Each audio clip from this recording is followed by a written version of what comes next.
In this video, we will show how to replace the power supply board in this Vizio TV. It is recommended to take pictures during the repair process to use as a reference point. Be sure your TV is unplugged. I will start by disconnecting all of the cables and connections on the board. Remove the screws and the board from the chassis.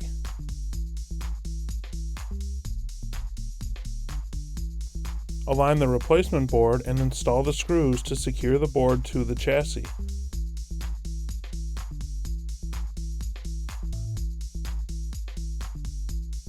I will reconnect all of the cables and connections on the board.